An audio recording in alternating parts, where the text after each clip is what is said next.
बिस्मिल्लाहिर्रहमानिर्रहीम, अस्सलाम वालेकुम व्यूअर्स। प्रोग्राम में खुशामदीद। मैं हूँ हैदर हयात खान। कल दो बड़ी अहम चीज़ें हुई पाकिस्तान में। एक तो जो दहशतगर्दी की नई लहर मुल्क में सर उठा रही है, और एक के बाद एक ऐसा इंसिडेंट हो रहा है जिससे लग रहा है कि मुल्क के अंदर दहशतगर्दी में इजाफा हो रहा है। पहले पेशावर में दो वाक़यात हुए, कल कराची में पुलिस ऑफिस पे दहशतगर्दों ने हमला किया। अल्लाह का बड़ा शुक्र है कि जानी नुकसान ज़्यादा नहीं हुआ, लेकिन जो लोग शहीद हुए अल्लाह पाक उनकी मग़फ़िरत फरमाए। मसला ये है कि ये लहर कितनी ख़तरनाक है पाकिस्तान के लिए। प्रोग्राम में इसको डिस्कस करेंगे। फिर कल इमरान खान साहब ने जेल भरो तहरीक के हवाले से ऐलान कर दिया, 22 तारीख से उसका आगाज़ हो जाएगा। अल्टीमेटली उससे हासिल क्या करने वाली है पाकिस्तान तहरीक इंसाफ, इसको भी डिस्कस करेंगे। मेरे साथ मौजूद है उमर तनवीर भट्ट साहब, पाकिस्तान तहरीक इंसाफ से इनका ताल्लुक है। भट्ट साहब, thank you very much for joining me. अस्सलाम वालेकुम। वालेकुम अस्सलाम। कैसे हैं आप? उमर भी खैरियत से, ठीक ठाक है?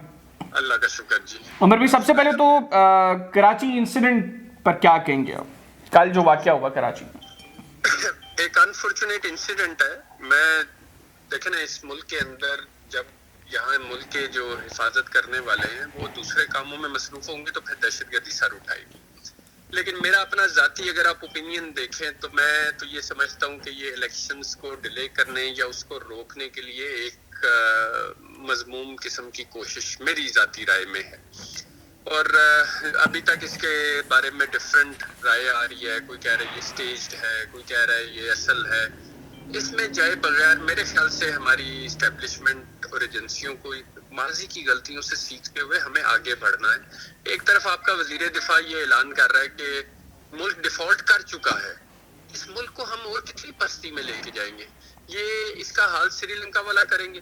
फिच ने ऑलरेडी जो है आपको नेगेटिव CCC की रेटिंग दे दी है। ये बिल्कुल वही स्टेप हो रहे हैं जो श्रीलंका के साथ हुए। तो क्या यहाँ पे डिलिबरेटली ये कोशिश की जा रही है कि पाकिस्तान को डिफॉल्ट किया जाए? यानी इसका मतलब है कि इस मुल्क के मुहाफिज और इसके हुक्मरान इस सारी साजिश का हिस्सा है। ये सवाल है बड़ा इम्पोर्टेंट इस वक्त। ये आपकी पार्टी लाइन है या ये आपकी जाती राय है? जी, ये मेरी जाती राय है। मैं इसमें कोई मेरी पार्टी लाइन नहीं है। मैं तो सिर्फ एक सवाल पूछ रहा हूँ अपने आप से, कौम के सामने रख रहा हूँ, अपने मुहाफिजों के सामने रख रहा हूँ, अपने हुक्मरानों के सामने रख रहा हूँ कि क्या हम डिलिबरेटली ये कोशिश कर रहे हैं कि हम अपने मुल्क, मतलब जो मुल्क आज से 10 महीने पहले 16 अरब डॉलर फॉरेन एक्सचेंज रिजर्व जिसका था, आज वो खतरनाक हद तक, तारीख की खतरनाक हद तक नीचे आ चुका है। आखिर ये क्या वजह हुई? वो पैसा कहाँ गया? कोई जवाब देने वाला है इस चीज का? सही। फिर इसके अंदर डॉलर इंपोर्ट करने बेशुमार हमारे सामने थ्योरियां आ चुकी हैं। डॉलर डिलिबरेटली रोका जा रहा है मुल्क के अंदर आने से, इंपोर्ट बंद हो चुकी है, लोग रोडों के ऊपर आने पे मजबूर हो चुके हैं। पेट्रोल रेट कहाँ पे चला गया? आज इंटरबैंक डॉलर का रेट आप चेक कर लें, आज से 2 दिन के बाद वो कहाँ होगा वो चेक कर लीजिएगा। मैं जाती तौर पे ये समझता हूँ कि ये एक डिलिबरेट कोशिश है पाकिस्तान को डिरेल करने की। और कौन इस कोशिश में मुलव्वस है? आपने कहा कि हमारे मुहाफिज दूसरे कामों में मुलव्वस हैं, वो काम कौन से हैं? सेकेंडली, आपने कहा कि ये साजिश का हिस्सा है जो इलेक्शंस को लेट करने की, तो इसका मतलब है कि TTP वो फैसिलिटेट कर रही है करंट गवर्नमेंट को?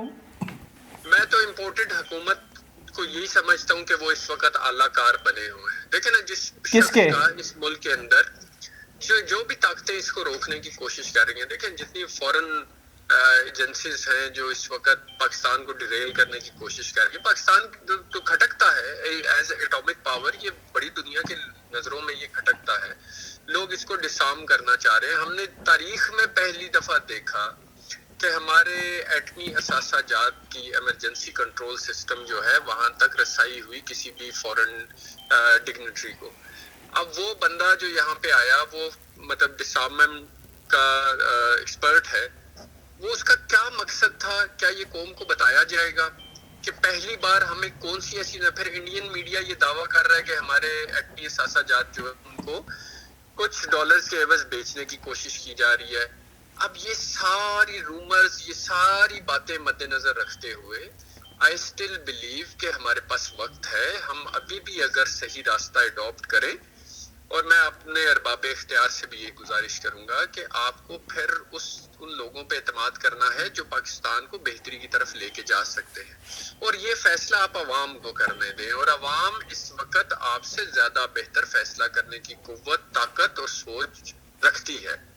तो थ्योरीज असाइड, कॉन्स्पिरेसी थ्योरीज को हम साइड पे करते हुए, व्हाट आई ट्रूली फील कि पाकिस्तान को डिलिबरेटली कोशिश की जा रही है डिरेल करने की इस वक्त। अच्छा, ठीक हो गया। उमर भाई बताइएगा, अब इमरान खान साहब ने कल अनाउंस कर दिया जेल भरो तहरीक का।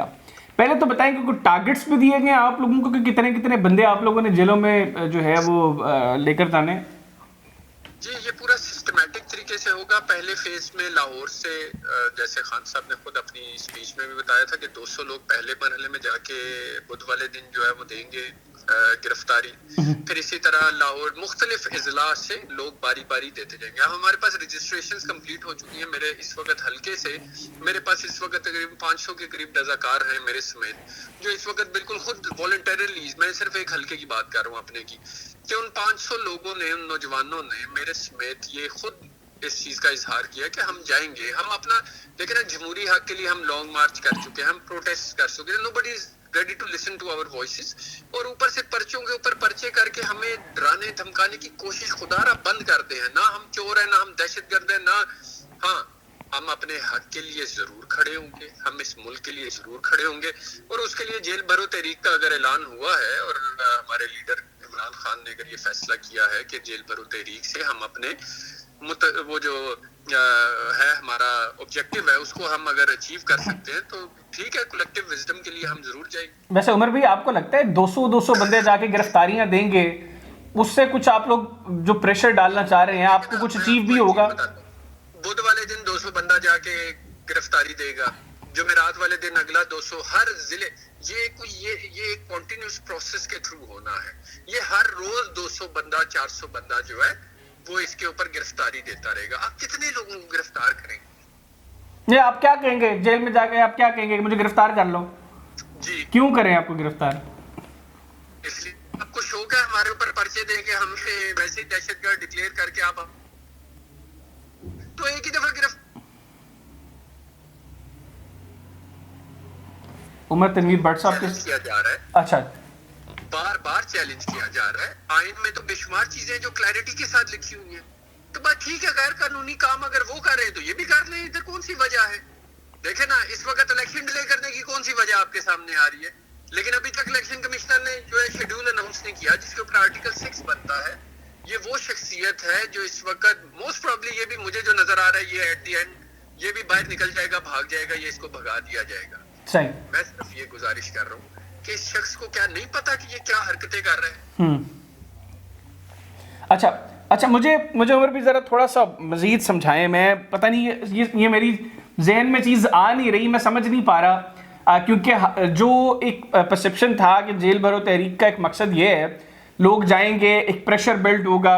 ये 200 करके गिरफ्तारियां मेरी समझ में नहीं आ रही कि इससे अल्टीमेटली प्रेशर बिल्डिंग कहां पर है। सेकेंडली, जिन 200 लोगों को पहले फेज में आप कह रहे हैं कि बुध को वो जाकर गिरफ्तारियां देंगे, उनमें कुछ सीनियर लीडरशिप से भी कोई होगा? खान साहब खुद भी कहेंगे कि लो जी मैं हाजिर हूं, पहले मुझे गिरफ्तार करो? नहीं, खान साहब को अल्लाह माफ करे, हमने क्यों पहले इस तरह के फेज में खान साहब की उनकी जान को वैसे ही खतरा है, उनकी जान के ऊपर तो ये लेने पे के ऊपर वो तुले हुए हैं इस वक्त। तो आपका ख्याल है हम खान साहब को जो है उधर जाने देंगे? बेशुमार तमाम लीडरान जाएंगे, आप बिल्कुल फिक्र ना करें, एमपीएस जाएंगे, एमएनएस जाएंगे, हम सारे इस चीज के लिए तैयार हैं। लेकिन उसके लिए जो हिकमत अमली खान साहब ने तरतीब दी है, हम उसी को मद्देनजर रखते हुए इंशाल्लाह ताला उसको फॉलो करते हुए जाएंगे। अगर उन्होंने 200 बंदा कहा है तो 200 जाएगा, 2000 कहेंगे तो 2000 चले जाएंगे। तो आपको लगता है कि लोग जो हैं, जो आजकल मौशी हालात चले सबके सामने हैं, लोगों ने अपने काम कर रहे हैं, घरों का चूल्हा जलाना है लोगों ने, तो लोग कहेंगे कि ठीक है जी उमर तनवीर भट्ट साहब आपने बुला लिया, चलें जेल चलते हैं। मतलब उन्होंने कोई पार्क की सैर करने तो जाना नहीं है, जेल जाना है। बिल्कुल ऐसे ही है। आजकल उनके जो हालात हैं, इन हालात में वो बिल्कुल बड़े आराम से जेल जाने के लिए तैयार होंगे। उधर कम से कम रोटी तो मिलेगी ना स्टेट के, उसके ऊपर घर के चूल्हे तो वैसे बंद हो चुके हैं। जो महंगाई का आलम है, ये आप गरीब बंदे से पूछे कि क्या हालात है। जहां तक आपने बात, मेरे पास इस वक्त मैं आपके साथ शेयर कर सकता हूँ, 500 मेरे पास अपने हल्के के रजाकार हैं, नौजवान हैं, जिन जो देखे ना मौशी तौर पे वो बेचारे वैसे कुछ नहीं कर रहे, बेरोजगार हैं, वो इस वक्त बिल्कुल तैयार है खान की कॉल के। और ये वो हैं जो रजाकार है, मतलब कोई मैंने पोस्टर नहीं लगाया, कोई बैनर नहीं लगाया, किसी को एक कॉल तक नहीं की। अच्छा, वैसे उमर भी मैं किसी के जज्बे पर डाउट नहीं करता। यकीनी तौर पर सबकी अपनी अपनी पार्टी एफिलिएशन होती है, हो सकता है कि लोग वाक़तन हकीकत में इमरान खान साहब की मोहब्बत में और पार्टी की मोहब्बत में जा रहे हों, लेकिन हमारे मुल्क के अंदर मैंने बहुत से पीटीआई के जलसों में भी मुझे पता है कि किस तरह लोगों को पैसे देकर बुलाया जाता है। इसी तरह दीगर पॉलिटिकल पार्टीज़ के जलसों में भी ऐसे ही होता है, किस तरह लोगों को लालच दिए जाते हैं। यहाँ पर भी आप लोगों ने कोई रेट तय किया लोगों के साथ कि आपको पर डे इतने पैसे देंगे? मैं तो आपके साथ पहले तो आपकी इस बात से डिसएग्री करूंगा कि पीटीआई के जलसों में पैसे देके बंदे लाए। आप मुझे कोई जलसा जिसकी मिसाल दे दें जिसमें मैं being a politician, being an x MPa, मैंने आज तक कभी अपनी जेब से 1 रुपया किसी भी वर्कर को नहीं दिया। मैं आपको छोटा सा बता देता हूँ, मैं आपकी बात से आपने बिल्कुल नहीं दिया होगा, लेकिन मैं सिर्फ आपको इसलिए बता देता हूँ कि मैं एक ऐसी मीटिंग का ऐनी शाहिद हूँ कि इमरान खान साहब के जलसे के लिए लाहौर से ख़वातीन को बुलाने के लिए जिस इलाके में जलसा था उस इलाके के लोगों से 3-3 लाख रुपया लिया गया था, जो पार्टी के टिकट के ख्वाहिशमंद थे या टिकट होल्डर रह चुके थे या पार्लियामेंटेरियंस थे। उनसे 3-3 लाख रुपया लिया गया था, जिनके बाद उनसे कहा गया था कि इन पैसों से, चूंकि ख़वातीन यहाँ पर ज़्यादा नहीं है, तो लाहौर से ख़वातीन को लेकर आए। मैं उस मीटिंग का ऐनी शाहिद हूँ। अच्छा, आप उस मीटिंग के आईनी शाहिद होंगे, वो शायद ट्रांसपोर्टेशन के लिए यूज हुआ हो पैसा, या मुझे अब उसकी बारीक बीनियों का नहीं पता। ठीक है, लेकिन मैं तो आपको पिंडी का बता सकता हूँ। पिंडी और चूंकि मेरे पास नॉर्थ पंजाब पूरा है, हमने आज तक कभी किसी, हम जो कलेक्शन है, हम पूल इन करने का जो सिस्टम है, अब खान साहब के एक जलसे के ऊपर जो कॉस्ट आती है वो सारी पूल इन होती है। ऐसे थोड़ी है कि हम वो पार्टी के ऊपर डाल देते हैं, हम अपने पैसों से करते हैं। उसके लिए जो ट्रांसपोर्टेशन रिक्वायर्ड होती है, मतलब हमारे गरीब जो स्लम एरियाज हैं वहाँ पे हमने ट्रांसपोर्टेशन देनी है, हम अपने पैसों से देते हैं। तो ऐसा नहीं होता कि ये पैसे तो ज़ाहिर है खर्च होते हैं, लेकिन ये कभी नहीं हुआ कि हमने लोगों को ये कहा कि हाँ जी आप इस जलसे में शिरकत करें और इस शिरकत के लिए हम आपको ये पैसे देते हैं। ऐसा कभी नहीं हुआ। मतलब मुझे अपनी 16-17 साल की मेरी रफाकत हो चुकी है पीटीआई के साथ, ऐसा कभी मौका मेरे सामने ना। अच्छा, वैसे उमर भी आपने जो कहा कि आपकी 16-17 साल की रफाकत, और हमें पता है कि आपने बड़ी कुर्बानियां भी दी हैं पार्टी के लिए, आपने बड़ा सर्व भी किया है, मारें खाई हैं, सब कुछ किया है, जो जिस एक्सट्रीम पर कोई एक कारकुन जा सकता है किसी पार्टी की मोहब्बत में, आपने वो सब कुछ किया है। और ये सिर्फ मैं ही नहीं, सोशल मीडिया पे आपका नाम ही सर्च कर लें तो हर बंदे को पता लग जाता है कि उमर तनवीर भट्ट ने पीटीआई के लिए क्या क्या कुछ किया है। मुझे ये बताएं कि अल्टीमेटली आप इससे हासिल क्या करेंगे इस जेल भरो तहरीक से, जो एक तो जो तरीक़ाकार है 200 नहीं तो 2000 भी अगर चले जाएं, आप अल्टीमेटली इससे क्या हासिल क्या करना चाहते हैं? आपको लगता है कि ये एक प्रेशर टैक्टिक के तौर पे काम करेगा और ये चीज़ें गवर्नमेंट को इतना प्रेशराइज कर देंगे कि गवर्नमेंट कहेगी नहीं नहीं नहीं नहीं नहीं, इनको गिरफ्तार ना करो, बैठो इनके साथ मुज़ाकरात करते हैं जी, इलेक्शंस करवा लेते हैं? अब गैरत और बेगैरती के अंदर बड़ी थिन लाइन अच्छा, हम कोशिश कर रहे हैं इस मुल्क के अरबाब इख्तियार को गैरत दिलाने के लिए कि अवाम क्या चाह रही है। ठीक हो गया? वैसे बेगैरती गैर पार्लिमानी लफ्ज़ है।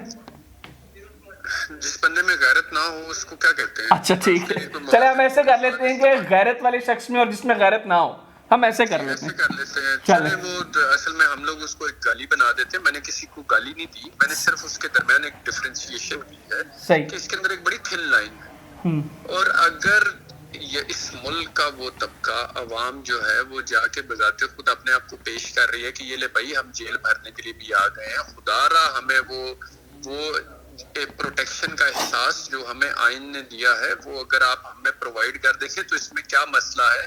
आइन के मुहाफिज इस वक्त आइन की धज्जियां अगर उधेड़ना शुरू कर देंगे तो कोई सोसाइटी, कोई मुआशरा नहीं चल सकता। आज तक दुनिया में लॉ एक ऐसी चीज है जिसने बाइंडिंग फोर्स के तौर पे सोसाइटीज को साथ रखा है।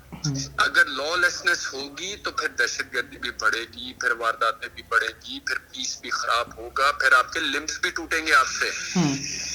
आप इस वक्त ये फील नहीं कर पा रहे, बलूचिस्तान के हालात आपके सामने हैं, केपीके के अंदर अपराइजिंग आपके सामने है, ये लिम्स आपसे टूट जाएंगे फेडरेशन को वीक ना किया जाए।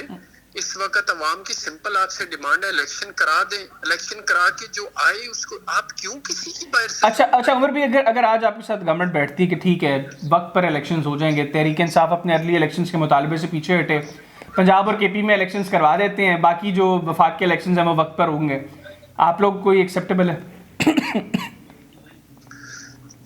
पहली तो बात ये, इन मुज़ाकरात में हमें ये देखना है कि वो अचीव क्या करेंगे। अगर इस हुकूमत में रह के मुल्क को डिफॉल्ट तक तो पहले भी ये ले आई है, ठीक है जी, अनाउंसमेंट शुरू कर दी है, तो इसका मतलब आपने क्या तीर मारा, सही, आप क्या इफेक्टिवनेस अपनी लोगों को दिखाना चाह रहे हैं, तो अच्छा अगर पूरा टाइम पूरा करके आप क्या तीर मार लेंगे, सही, उससे ज्यादा मुनासिब नहीं एक ही वक्त के ऊपर ये सारे इलेक्शन हो, जिसको भी अवाम वोट दे वो आके एक अच्छा मजबूत मैंडेट के साथ ये फैसला कर सकें कि अवाम को किस तरह हमने मुल्क को बेहतरी की तरफ लेके जाना है। सही, ये कोई भी कमजोर गवर्नमेंट नहीं कर सकती, याद रखिएगा, ये कलेक्टिव एफर्ट चाहिए, and let the people of Pakistan decide it rather than somebody sitting outside making decisions for Pakistani nation. नहीं, don't let anybody drive us, हमें खुद अपने आप को ड्राइव करने दें। इस मुल्क के अंदर बड़ा पोटेंशियल है, हमने ये करके दिखाया है। सही, 2018 में रिजर्व क्या था और 2022 में जब आपने इमरान खान को बाहर निकाला तब रिजर्व क्या था, आप देख सकते हैं। So there was a huge achievement, और जिसका इसहाक डार ने भी अपनी तकरीर में जो है हवाला दिया कि एक्सपोर्ट बढ़ी और उसके साथ साथ फॉरेन एक्सचेंज रिजर्व बढ़ा और करंट अकाउंट डेफिसिट नीचे आया। तो यही कामयाबी होती है ना, ये इंडिकेटर होते हैं। मूडीज ने आपको बेहतरी की तरफ लेके गए, हर आलमी अदारे ने आपको बेहतरी की तरफ आपके इंडिकेटर्स को इंडिकेट किया कि पाकिस्तान बेहतरी की तरफ जा रहा है। जब से ये लोग आए हैं हम मुसलसल नीचे की तरफ जा रहे हैं, तो कुछ तो गलत हो रहा है ना। सही। अच्छा उमर भाई ये भी बताइएगा, अभी हमने देखा कि परसों इमरान खान साहब की गिरफ्तारी के हवाले से जो है वो लग रहा था तहरीक इंसाफ को खदशात थे कि इमरान खान साहब को गिरफ्तार किया जाएगा। फिर हमने देखा कि बड़ी तादाद में कारकुनान इकट्ठे हुए ज़मान पाक में और उन्होंने लाठियाँ पकड़ी हुई थी, उन्होंने जो है वो ईंटें पकड़ी हुई थी। इस तरह के हालात क्यों वहाँ पर अचानक बन गए कि लाठियाँ और ईंटें तक पकड़ने पे आगे लोग? अगर इमरान खान साहब को पुलिस अरेस्ट कर रही है तो इसमें क्या प्रॉब्लम है? बाकी लोग भी तो अरेस्ट होते हैं। पहली बात ये देखना ये है कि इमरान खान ने कानून क्या तोड़ा है जिसकी बुनियाद के ऊपर आप उनको गिरफ्तार करना चाह रहे हैं। नंबर 1, अगर आप उनको सिर्फ सियासी इंतकाम का निशाना बना के आप उनके साथ ये करना चाह रहे हैं तो ये बड़ी गलत बात है, नंबर 1। नंबर 2, खान साहब की जिंदगी की जमानत कौन देगा? अगर हमने इस मुल्क से पहले भुट्टो को हमने देखा जाया होते हुए एज अ लीडर, फिर मोहतरमा बेनजीर भुट्टो साहिबा इस मुल्क का एक असासा थी, वो जाया हुई, ठीक है जी। लियाकत अली खान साहब, उनका इंसिडेंट हमारे सामने है। अब इन सारी चीजों को मद्देनजर रखते हुए हम इमरान खान को भी जाने दें? यानी इस मुल्क में बस ये चोरों डाकुओं और माफिया का ही राज रहेगा? तो उमर भाई ऐसे में वो गफूर और रशीद और अकरम इनकी जिंदगी की जमानत कौन देगा, जिनको बेचारों को पुलिस पकड़ के ले जाती है लेकिन उनके वहां पर घर के बाहर डंडे और ईंटें लेकर कोई खड़ा नहीं होता? उन्होंने तो कभी नहीं कहा कि हमारी जिंदगी की जमानत दे फिर ही हम गिरफ्तार होंगे। खान साहब की मोहब्बत में ना, देखिए मैं आप पंजाबी की एक बड़ी मशहूर मिसाल है कि 100 सिर टुर जान 100 सिरा ना सरदार ना जाए। लीडर जो है ना मैं आप हम जैसे लोग जो है ना वो उस लेवल के लीडर नहीं बन सकते। ये अल्लाह ताला चंद लोगों को ये सलाहियत देता है, ठीक है जी। तो फॉलोअर्स तो हर कोई बन जाता है, लीडर कहाँ से लेके आएंगे आप इस मुल्क के लिए? मुझे आज भी याद है कि आज से कुछ अर्सा पहले तक जब हम आलमे अक़वाम में हम देखते थे खान साहब का जाना तो सर फखर से बुलंद हो जाता था कि यार हमारा वज़ीर आज़म कहीं जा रहा है, और प्रोटोकॉल मिलता हुआ नजर आता था। तब भी पता चलता था कि यार पाकिस्तान की कुछ शनाख्त है। आप उन 3 सालों में देख लें आपके अचीवमेंट्स की लाइन्स है। आप इधर देख लें पिछले 10 महीने में वो एक भिखारी हमारे ऊपर बिठा दिया हुआ है, अजीब उसका तमाशा है। उसको तो एट दी एंड वो टर्किया ने भी कह दिया कि भाई अपने मुल्क में ही रहो, तुम्हारी शक्ल देखने का हमें कोई नहीं। वैसे अब वो चले गए हैं अब चले गए ना, मिन्नतें तरले करके चले गए होंगे। जब पहले तो बयान उनका आ गया ना कि भाईजान आप अपने मुल्क में रहे, आपकी जरूरत नहीं है। सही। गुजारिश सिर्फ ये है हमें अपने मुल्क की नुमाइंदगी करने के लिए बेहतर लोग अवेलेबल हैं, ठीक है। अब ये पब्लिक को डिसाइड इस प्रोसेस को चलने दिया जाए और इसको डिरेल ना होने दिया जाए। ठीक हो गया। उमर भी आखिर में ये बताइएगा, आपने कहा कि इमरान खान तो बात ही कानून की करता है। चले पुलिस उनको अरेस्ट किस बेस पर कर रही है, ये करना चाहिए नहीं करना चाहिए, ये एक अलग डिबेट है। अदालत बुला रही है, खान साहब नहीं जा रहे, और खान साहब के बरसर जब वो बरसर इक़्तिदार थे उनके पॉलिटिकल ओपोनेंट्स को अदालतें जिस तरह बुलाती रही हैं, वो पेश होते रहे हैं, एम्बुलेंसेस पर जाते रहे हैं, और खान साहब वहाँ पर पेश नहीं हो रहे, वो क्यों रिलक्टेंट हैं?